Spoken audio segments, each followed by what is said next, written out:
No. He said, do you want us to move the camera? Jesus Christ.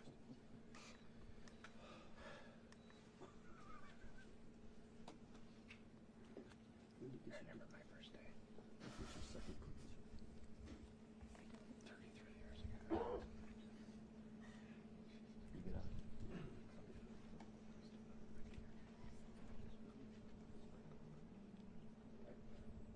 off the road.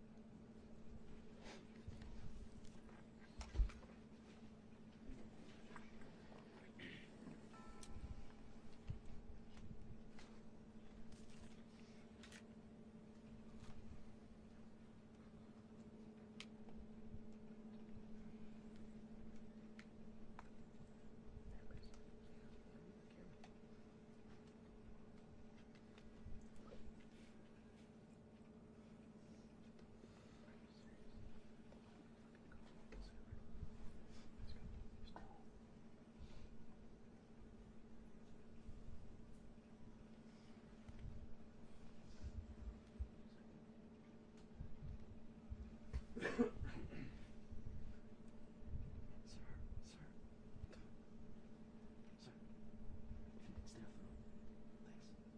You're moving the camera.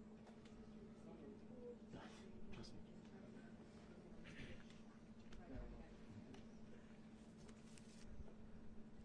Thanks, Julio. It's primarily an issue for the walkout. Right? The rope is pushing into it. Thank you. Thank you. Thanks, Julio.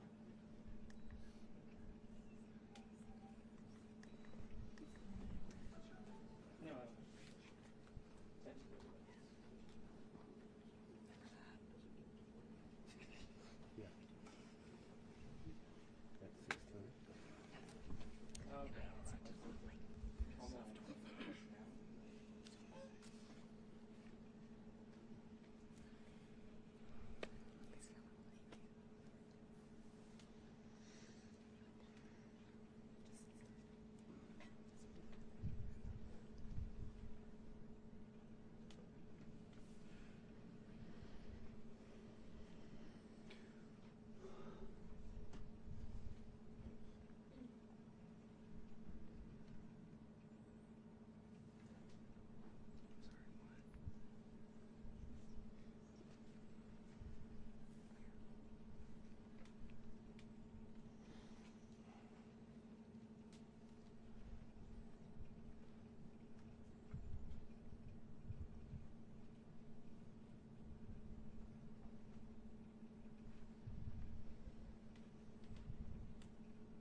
picture?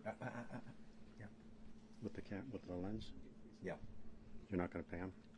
I will, but not right Okay. now. Not until he's come. Okay. Peter, which direction should I move my feet? To my right? To your right. Yeah. Is that better? Cool. Yeah. Again, it's in the shot. Okay. Yeah, just let me know. Just trying to figure it out. How about down here? Yeah. I mean, that's fine. That's fine. Okay.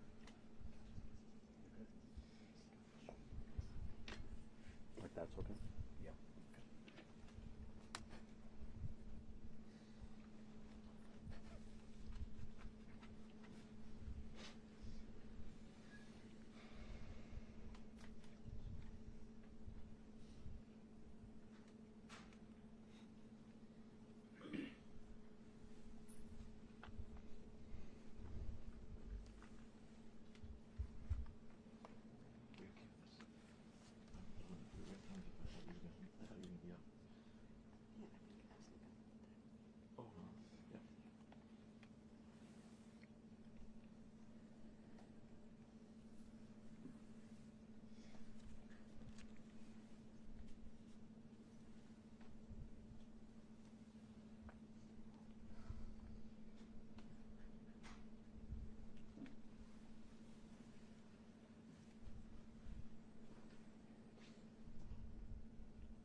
Can you be 6'2"?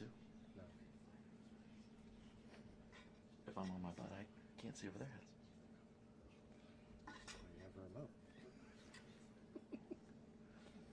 Sam, look up. Let's see over whose head. You mean Tierney?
Here it is. Here it comes. Hello, everybody. Mr. President? Good morning. Okay, thank you very much. This is big stuff. We appreciate you being here. Late last night and early today, at my direction, the United States Armed Forces conducted an extraordinary military operation in the capital of Venezuela. Overwhelming American military power, air, land, and sea, was used to launch a spectacular assault. And it was an assault like people have not seen since World War II. It was a force against a heavily fortified military fortress in the heart of Caracas to bring outlaw dictator Nicolás Maduro to justice. This was one of the most stunning, effective, and powerful displays of American military might and competence in American history. And if you think about it, we've done some other good ones, like the attack on Soleimani, the attack on al-Baghdadi, and the obliteration and decimation of the Iran nuclear sites just recently in an operation known as Midnight Hammer. All perfectly executed and done. No nation in the world could achieve what America achieved yesterday, or frankly in just a short period of time. All Venezuelan military capacities were rendered powerless as the men and women of our military, working with U.S. law enforcement, successfully captured Maduro in the dead of night. It was dark. The lights of Caracas were largely turned off due to a certain expertise that we have. It was dark and it was deadly. But captured along with his wife,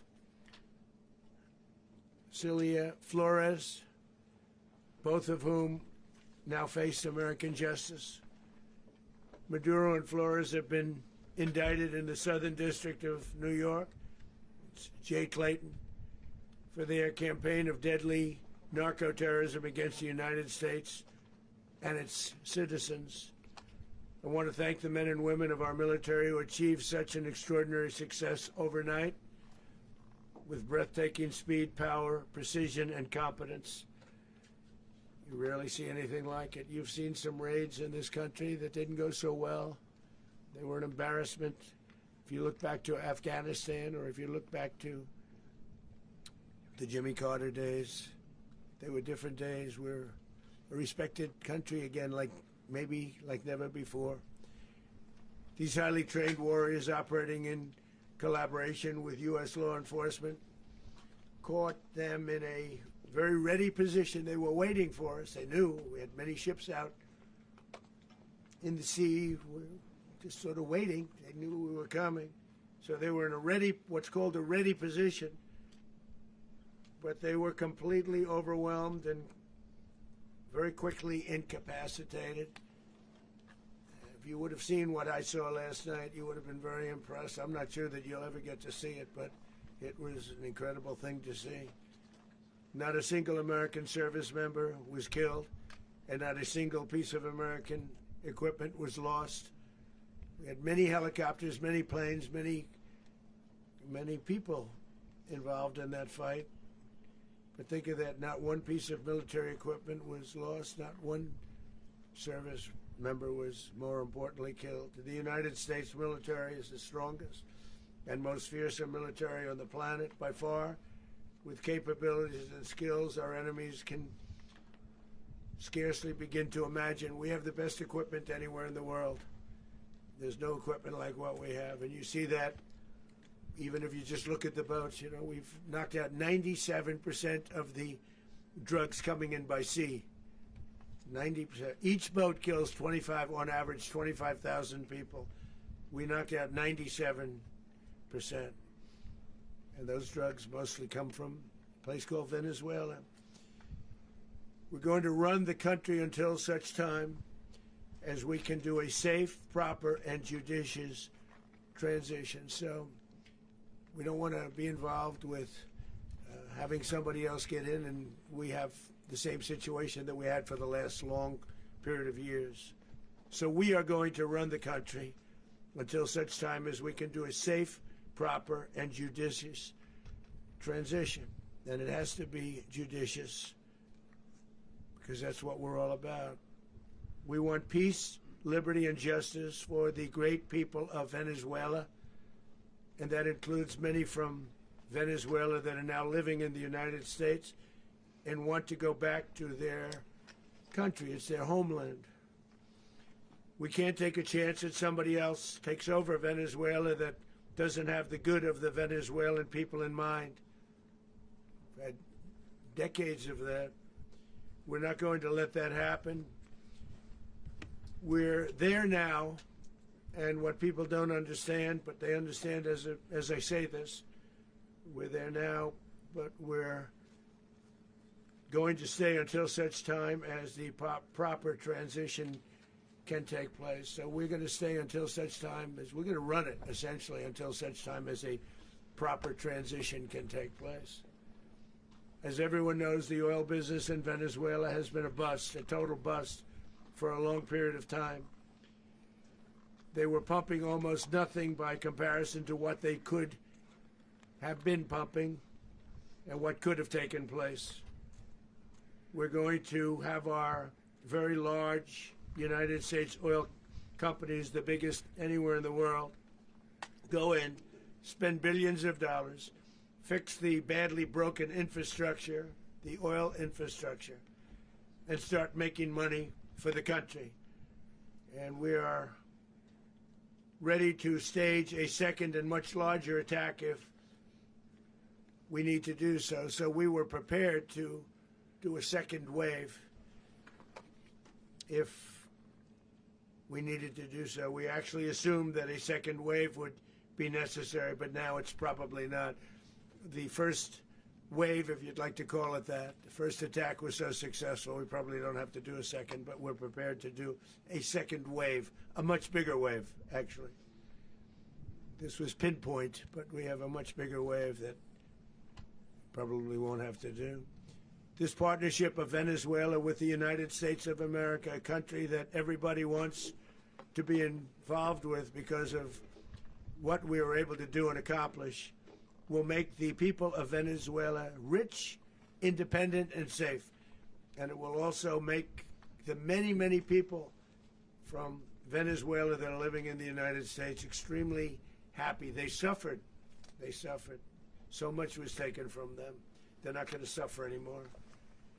The illegitimate dictator Maduro was the kingpin of a vast criminal network responsible for trafficking colossal amounts of deadly and illicit drugs into the United States. As alleged in the indictment, he personally oversaw the vicious cartel known as Cartel de las Solas, which flooded our nation with lethal poison, responsible for the deaths of countless Americans, many, many Americans. Hundreds of thousands over the years of Americans died because of him. Maduro and his wife will soon face the full might of American justice and stand trial on American soil. Right now they're on a ship. They'll be heading to ultimately New York, and then a decision will be made, I assume, between New York and Miami or Florida. But we have people where the overwhelming evidence of their crimes will be presented in a court of law. And I've seen it. I've seen what we have. It's both horrible and breathtaking that something like this could have been allowed to take place. For many years after his term as president of Venezuela expired, Maduro remained in power and waged a ceaseless campaign of violence, terror, and subversion against the United States of America, threatening not only our people, but the stability of the entire region. And you all saw it. In addition to trafficking gigantic amounts of illegal drugs that inflicted untold suffering and human destruction all over the country, all over in particular the United States, Maduro sent savage and murderous gangs, including the bloodthirsty prison gang Tren de Aragua, to terrorize American communities nationwide, and he did indeed. They were in Colorado. They took over apartment complexes. They cut the fingers off people if they called police. They were brutal, but they're not so brutal now. And I just have to congratulate our military, Pete and everybody, and our National Guard, because the job that they've done, whether it's in Washington, D.C., where we have a totally safe city, where it was one of the most unsafe cities anywhere in the world, frankly, and now we have no crime in Washington, D.C. We haven't had a killing. We had the terrorist attack a few weeks ago. A little bit of a different kind of a threat, but we haven't had a killing in a long period of time, 6-7 months. We used to have on average two a week in Washington, our capital. We don't have that anymore. The restaurants are opening. Everyone's happy.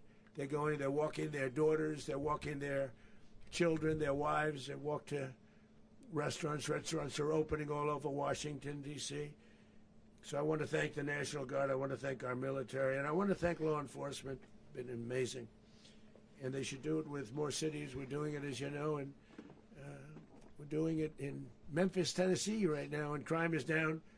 We've just sort of started a few weeks ago, but crime is down now 77%.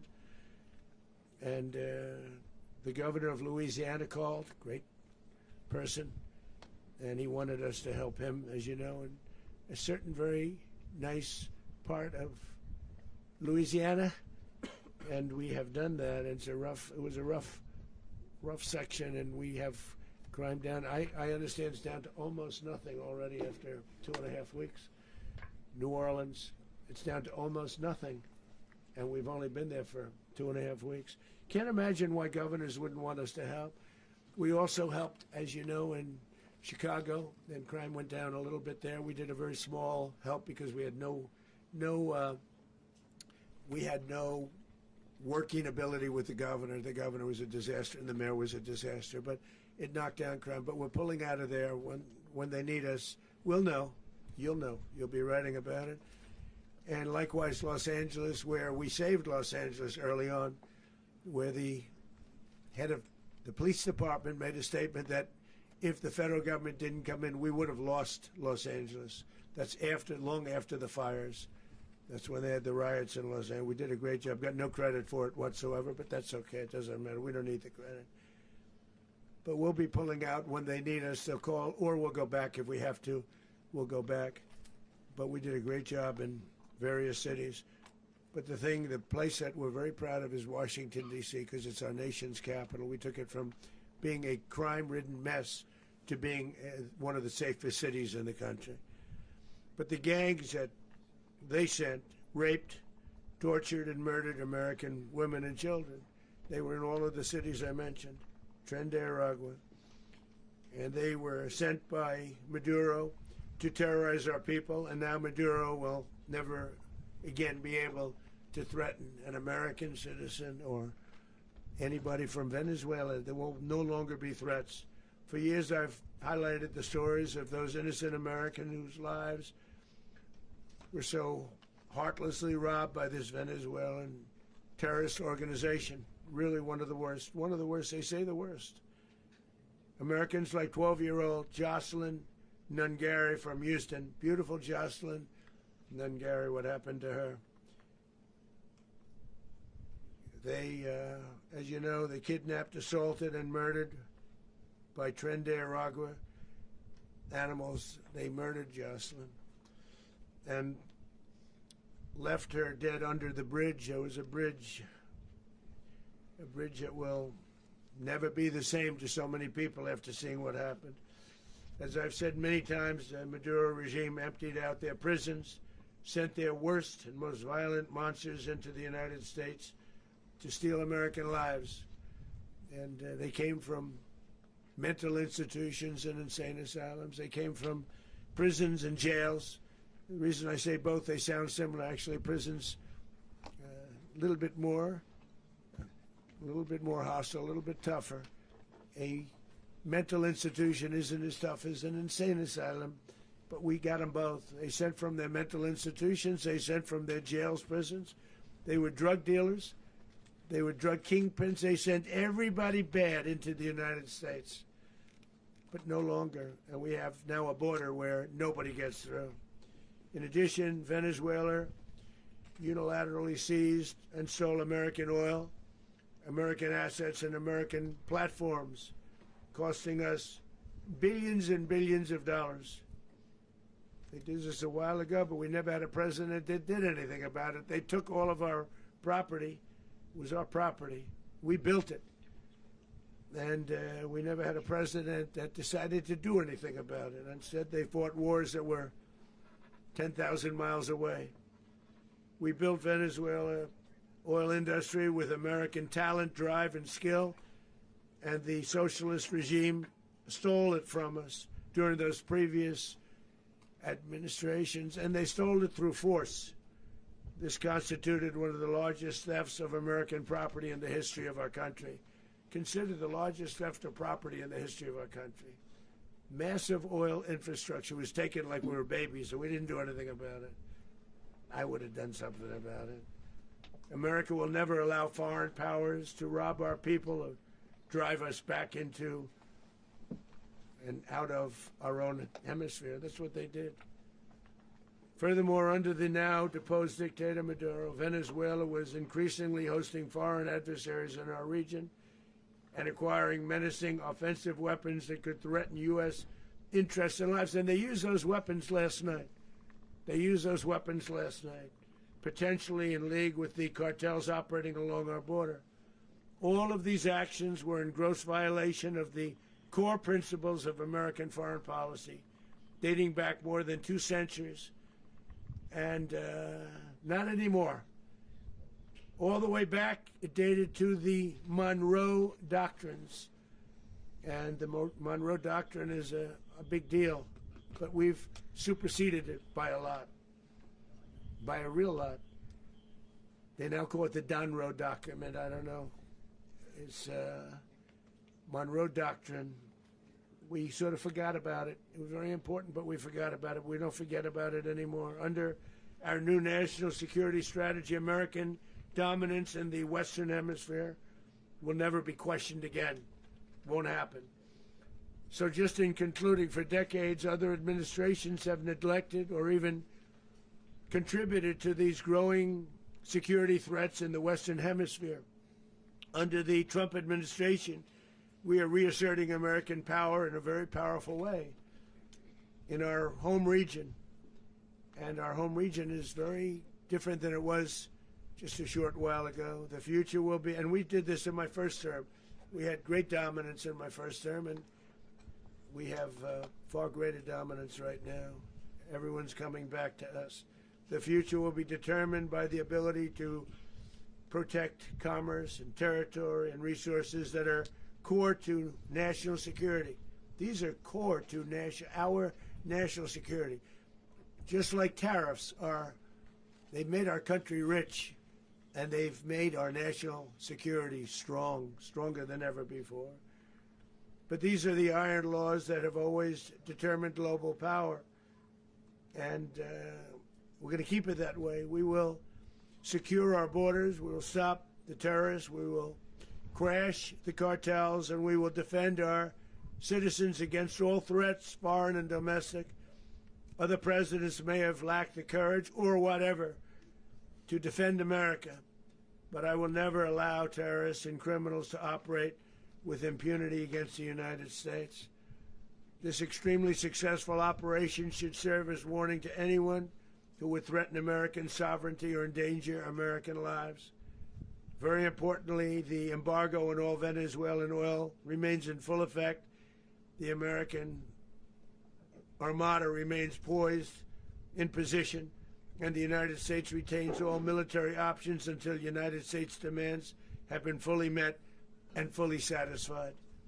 All political and military figures in Venezuela should understand what happened to Maduro can happen to them, and it will happen to them if they aren't just, fair, even to their people. The dictator and terrorist, Maduro, is finally gone in Venezuela. People are free. They're free again. It's been a long time for them, but they're free. America is a safer nation. This morning, it's a prouder nation this morning because it didn't allow this horrible person and this country that was doing very bad things to us. It didn't allow it to happen. And the Western Hemisphere is right now a much safer place to be. So I want to thank everybody for being here. I want to thank General Raisin Kane. He's a fantastic man. I've worked with a lot of generals. I worked with some I didn't like. I worked with some I didn't respect. I worked with some that just weren't good. But this guy is fantastic. I watched last night one of the most precise attacks on sovereignty. I mean, it was an attack for justice. And I'm very proud of him, and I'm very proud of our Secretary of War, Pete Hegseth, who I'm going to ask to say a few words. Thank you very much. Mr. President, can you explain how the U.S. will run Venezuela? Well, thank you, Mr. President. Finally, a commander-in-chief the world respects and the American people deserve. And as the President said, words can barely capture the bravery and the power and the precision of this historic operation. A massive joint military and law enforcement raid flawlessly executed by the greatest Americans our country has to offer. American warriors are second to none, the best in the world and the best of our country. What all of us witnessed last night was sheer guts and grit, gallantry, and glory of the American warrior. I'm simply humbled by such men, and I tip my hat to our chairman, Dan Raisin Kane, and all those Americans who stood watch last night. Our warriors are the elite of America, and again, President Trump has your back. No other country on planet Earth, and it's not even close, could pull this kind of operation off. And no other president has ever shown this kind of leadership, courage, and resolve. The most powerful combination the world has ever seen. As the President said, our adversaries remain on notice. America can project our will anywhere, anytime. The coordination, the stealth, the lethality, the precision, the very long arm of American justice, all on full display in the middle of the night. Nicolás Maduro had his chance, just like Iran had their chance, until they didn't and until he didn't. He effed around, and he found out. President Trump is deadly serious about stopping the flow of gangs and violence to our country. Deadly serious about stopping the flow of drugs and poison to our people. Deadly serious about getting back the oil that was stolen from us. And deadly serious about reestablishing American deterrence and dominance in the Western Hemisphere. This is about the safety, security, freedom, and prosperity of the American people. This is America first. This is peace through strength. And the United States War Department is proud to help deliver it. Welcome to 2026, and under President Trump, America is back. I'd like to welcome now our chairman, Chairman Raisin Kane, to give a few more details about the operation. Mr. Chairman. Thank you, Mr. Secretary. Thank you, Mr. President, and good morning. Last night, on the order of the President of the United States and in support of a request from the Department of Justice, as the President said, the United States military conducted an apprehension mission in Caracas, Venezuela, to bring to justice two indicted persons, Nicolás and Cecilia Maduro. This operation, known as Operation Absolute Resolve, was discreet, precise, and conducted during the darkest hours of January 2nd and was the culmination of months of planning and rehearsal, an operation that, frankly, only the United States military could undertake. What I'd like to do this morning is talk to you through some of the preparation and the details without compromising any of our tactics, techniques, and procedures. There is always a chance that we'll be tasked to do this type of mission again. Our interagency work began months ago and built on decades of experience of integrating complex air, ground, space, and maritime operations. While the past 2 decades have honed the skills of our special operations forces, this particular mission required every component of our joint force, with soldiers, sailors, airmen, Marines, and Guardians working in unison with our intelligence agency partners and law enforcement teammates in an unprecedented operation. We leveraged our unmatched intelligence capabilities and our years of experience in hunting terrorists, and we could not have done this mission without the incredible work by various intelligence agencies, including the CIA, NSA, and NGA. We watched, we waited, we prepared, we remained patient and professional. This mission was meticulously planned, drawing lessons from decades of missions over the last many years, many missions over these last many years. This was an audacious operation that only the United States could do. It required the utmost of precision and integration within our joint force. And the word integration does not explain the sheer complexity of such a mission. An extraction so precise it involved more than 150 aircraft launching across the Western Hemisphere in close coordination, all coming together in time and place to layer effects for a single purpose: to get an interdiction force into downtown Caracas while maintaining the element of tactical surprise. Failure of one component of this well-oiled machine would have endangered the entire mission, and failure is never an option for America's joint force. Those in the air over Caracas last night were willing to give their lives for those on the ground and in the helicopters. Let me talk a little bit about the preparation. After months of work by our intelligence teammates to find Maduro and understand how he moved, where he lived, where he traveled, what he ate, what he wore, what were his pets, in early December, our force was set pending a series of aligned events. Key was choosing the right day to minimize the potential for civilian harm and maximize the element of surprise, and minimize the harm to the indicted personnel so, as the President said, they could be brought to justice. And as the President said earlier today, weather in Venezuela is always a factor this time of the year. And over the weeks through Christmas and New Year's, the men and women of the United States military sat ready, patiently waiting for the right triggers to be met and the President to order us into action.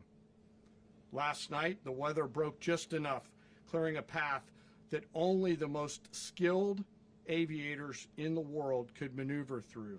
Ocean, mountain, low cloud ceilings, but when tasked with a mission, this organization does not quit.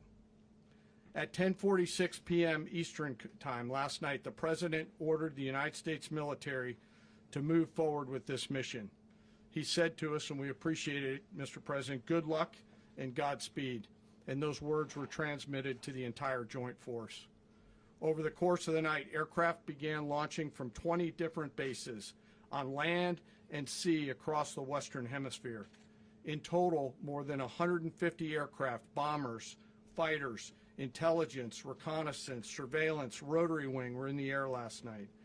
Thousands and thousands of hours of experience were airborne. Our youngest crew member was 20, and our oldest crew member was 49. And there's simply no match for American military might.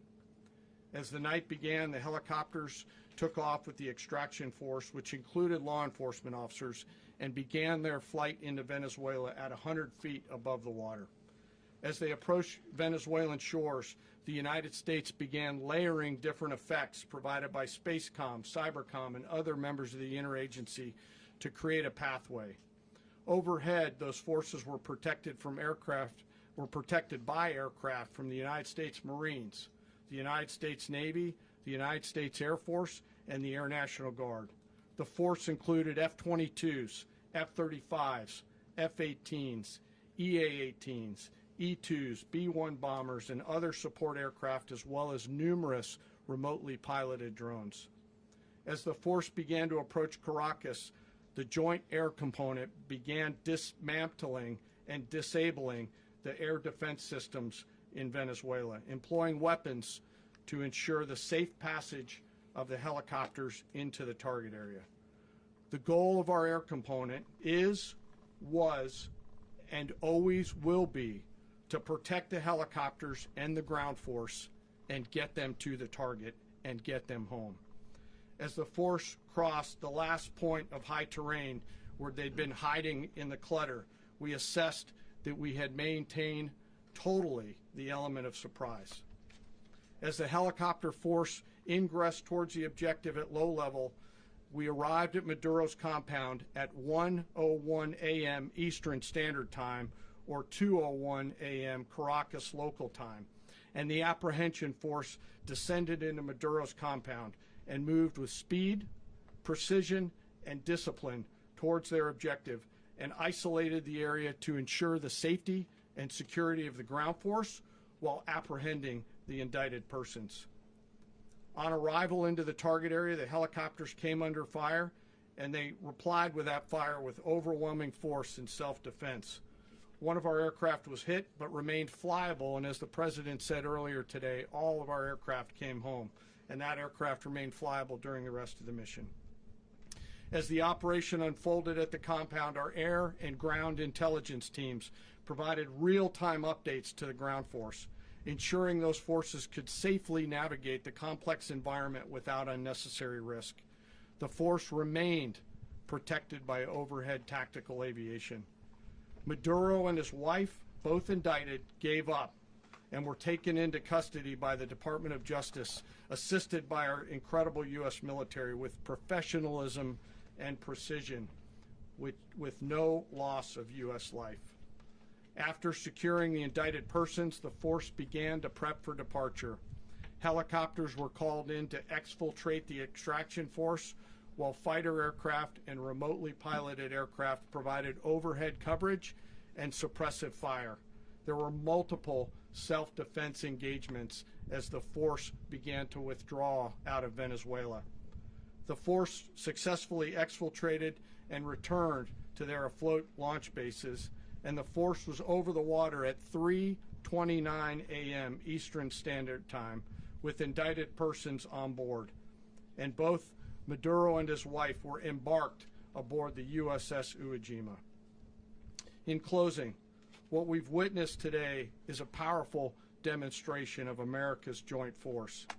We think, we develop, we train, we rehearse, we debrief, we rehearse again and again, not to get it right, but to ensure that we cannot get it wrong. Our jobs are to integrate combat power so when the order comes, we can deliver overwhelming force at the time and the place of our choosing against any foe anywhere in the world. I am immensely proud today of our joint force and filled with gratitude to represent them here today. There is simply no mission too difficult for these incredible professionals and the families that stand by them and support them. As we stand here this morning, our forces remain in the region at a high state of readiness, prepared to project power, defend themselves, and our interests in the region. This operation is a testament to the dedication and unwavering commitment to justice and our resolve to hold accountable those who threaten peace and stability. In closing, I want to express my heartfelt gratitude to the brave men and women who executed this mission. Their courage and tireless commitment to our nation are what makes us strong. Thank you, Mr. Secretary, and thank you, Mr. President. Well, I don't have much to add to what you've heard now, other than the following points. Nicolás Maduro was indicted in 2020 in the United States. He is not the legitimate president of Venezuela. That's not just us saying it. The first Trump administration, the Biden administration, the second Trump administration, none of those three recognized him. He's not recognized by the European Union and multiple countries around the world. He is a fugitive of American justice with a $50 million reward, which I guess we saved $50 million. And We should make sure. yeah, exactly. But Don't let anybody claim it. Nobody deserves it but us. But I want to be clear about one thing. Nicolás Maduro had multiple opportunities to avoid this. He was provided multiple very, very, very generous offers and chose instead to act like a wild man, chose instead to play around. And the result is what we saw tonight. The other message here is the following. You have a guy, like many people around the world, they like to play games. You have a guy who decides he's going to invite Iran into his country, is going to, do the confiscation of American oil companies, is going to flood our country with gang members, is going to take Americans prisoner and try to hold them for hostage and trade them like he was able to do with the Biden administration. Basically likes to play games all this time and thinks nothing's going to happen. And I hope what people now understand is that we have a president. The 47th president of the United States is not a game player. When he tells you that he's going to do something, when he tells you he's going to address a problem, he means it. He actions it. I can tell you, I've watched this process now for 14, 15 years, been around it. Everybody talks. I'm going to do this. I'm going to do that. When I get there, we're going to do this. We're going to take. This is a president of action.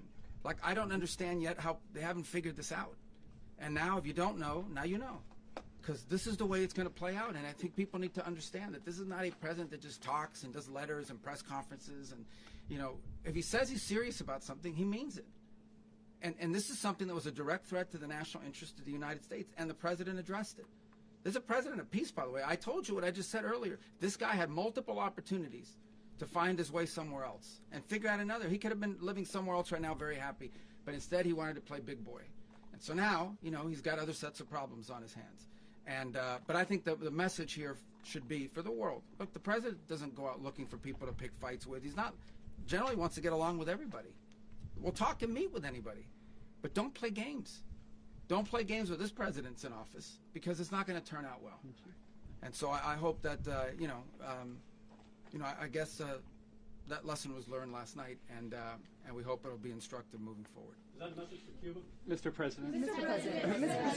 Mr. President. Mr. President. You said that the U.S. is going to run Venezuela. So who's in power right now? Well, we're going to be running it with a group, and we're going to make sure it's run properly. We're going to rebuild the oil infrastructure, which will cost billions of dollars. It'll be paid for by the oil companies directly. They will be reimbursed for what they're doing, but it's going to be paid.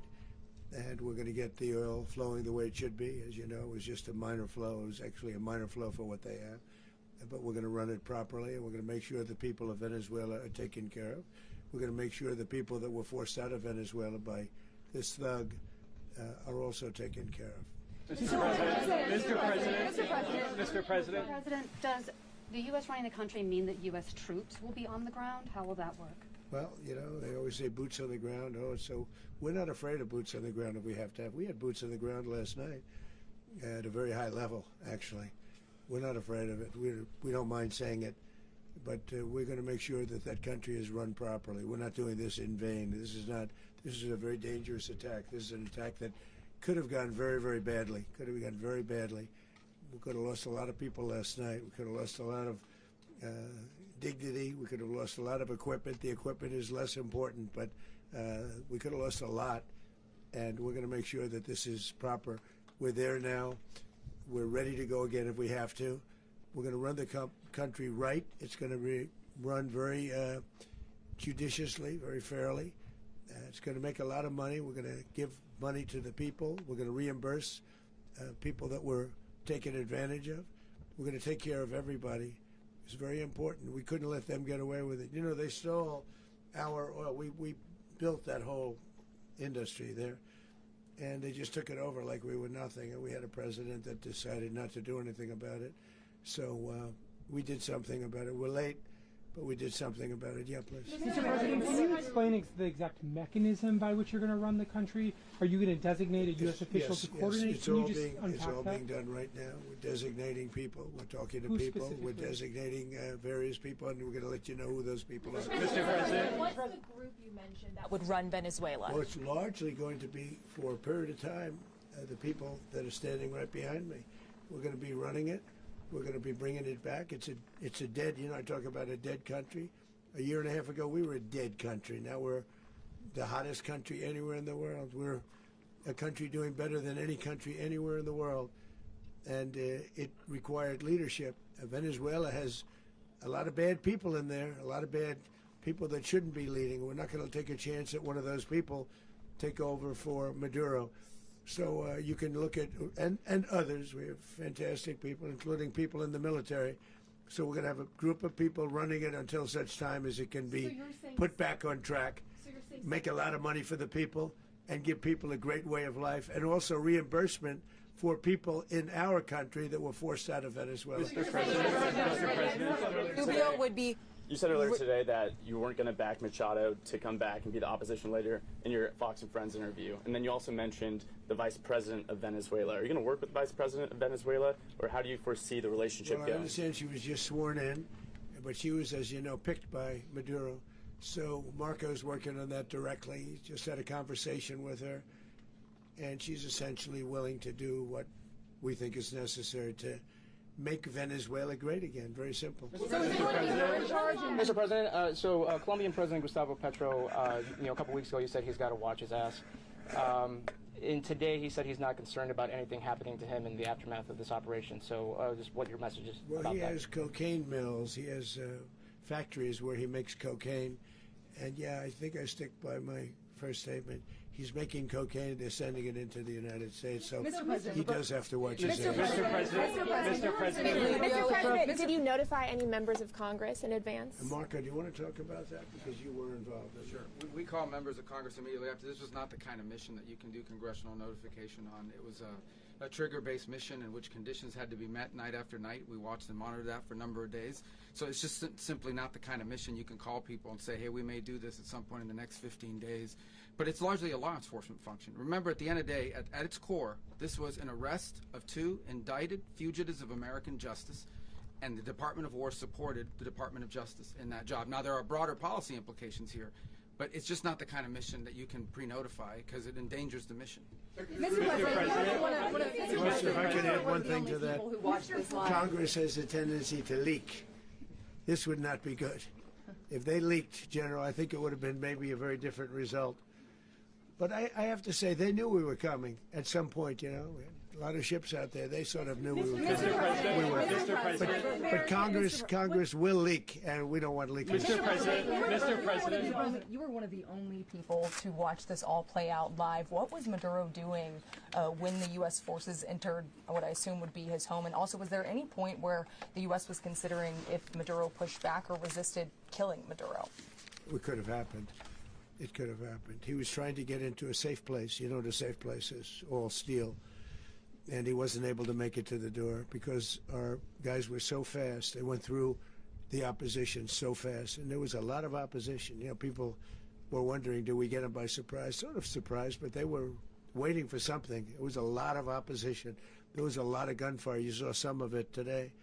But he was trying to get to a safe place, which wasn't safe because we would have had the door blown up in about 47 seconds, they say on average, regardless of how thick the steel was.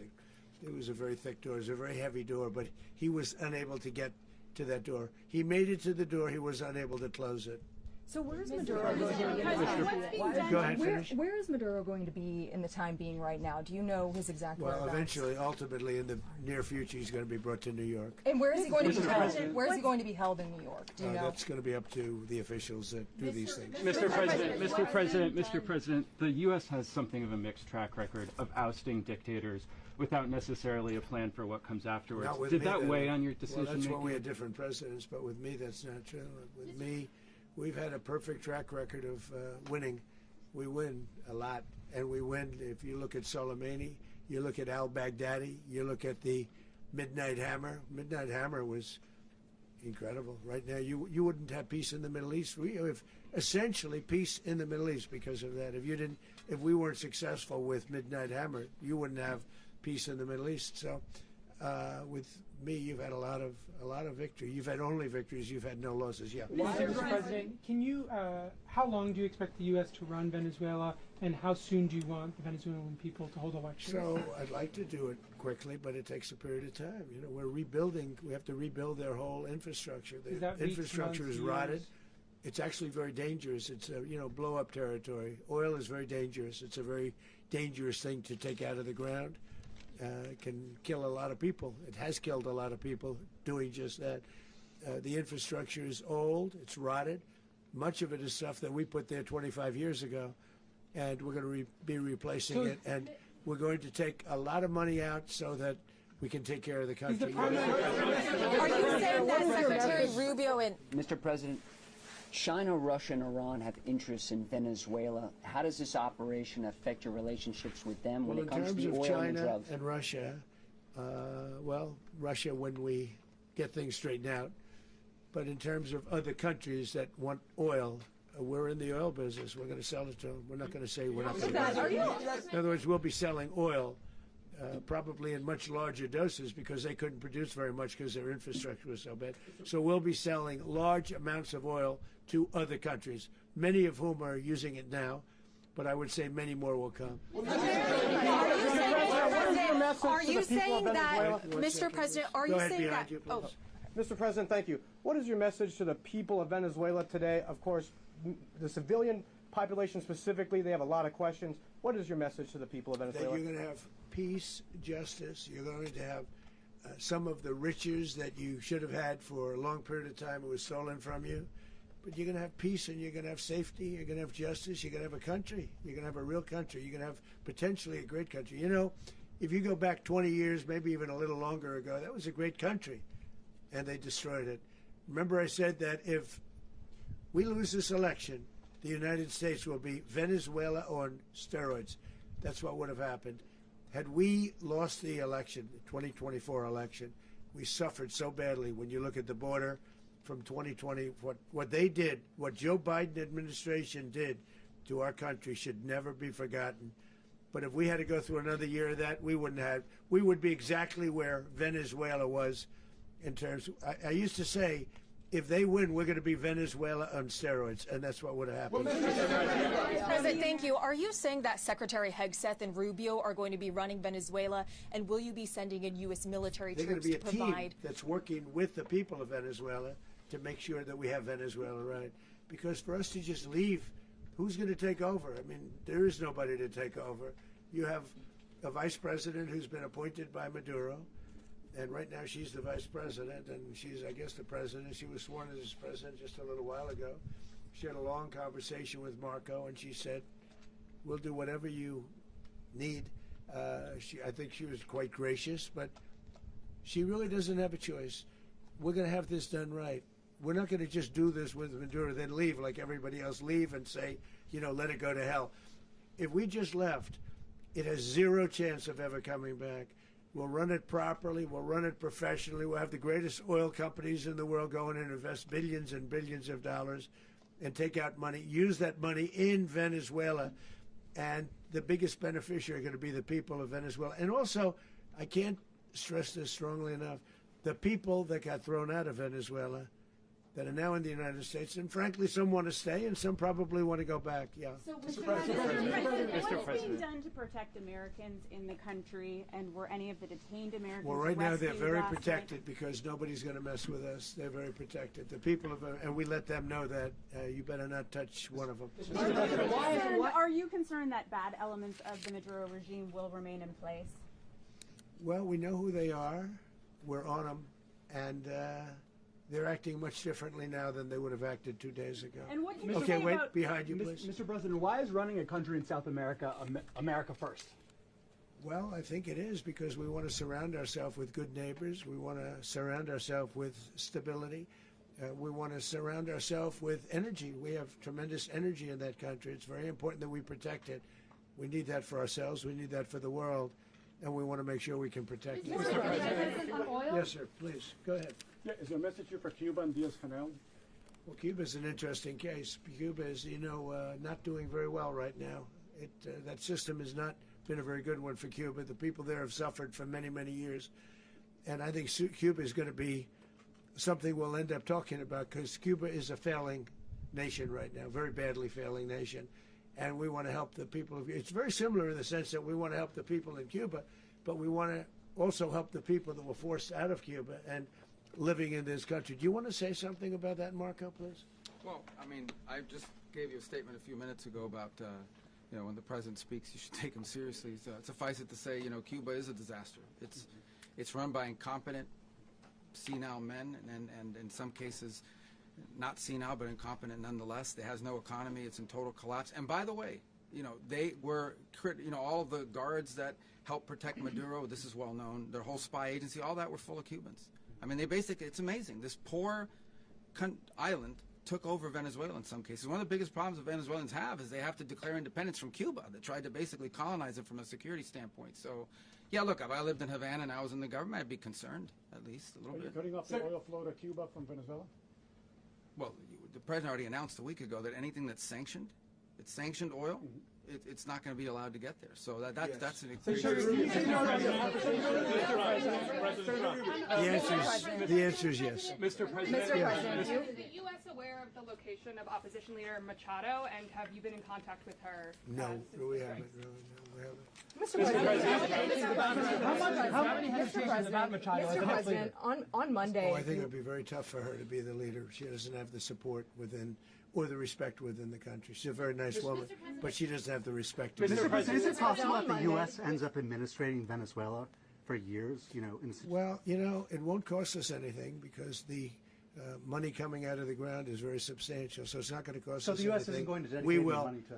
Well, we want safety there. We want to be surrounded by countries that aren't housing all of our enemies all over the world. That's what was happening, and you don't want to have that. But we're going to be rebuilding, and we're not spending money. The oil companies are going to go in. They're going to spend money. We're going to take back the oil that, frankly, we should have taken back a long time ago. A lot of money is coming out of the ground. We're going to get reimbursed for all of that. We're going to get reimbursed for everything that we spend. So it's going to be a very important. This is a very big evening that took place last night. We have to be surrounded by safe, secure countries, and we also have to have energy. Very important. We have to have energy that's real energy, not where they're getting 4% and 5% of the energy out of the ground. You take a look. It was such a disaster. So what's going to happen with Venezuela, I think, over the next period of a year is going to be a great thing. And the people of Venezuela will be the biggest beneficiaries. Mr. President, on Monday, U.S. military. Mr. President, thank you. What did you last speak to Maduro about when you spoke? And is the Well, US I don't want to at get war into with the Venezuela? conversations, but I did have conversations with him, and I said, you got to surrender.